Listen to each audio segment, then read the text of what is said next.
Abans no comencem a fer les pràctiques de laboratori, ens hem de familiaritzar amb el material que utilitzarem. Com que el laboratori disposa de força material, per no avorrir a l'audiència, avui només en parlarem d'8. Matràs a forat. S'utilitza sobretot per a preparar solucions. La seva capacitat és fixa i pot ser de 50, 100, 250, 500, 1.000 i 2.000 mil·lilitres.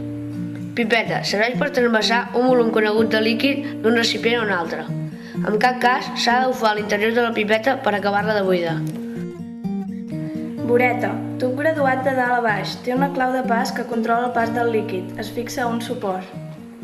Proveta. Graduada de dalt a baix per a llegir amb comoditat el volum del líquid que conté. Els comptagotes s'utilitzen per abocar petites quantitats de líquids gota a gota.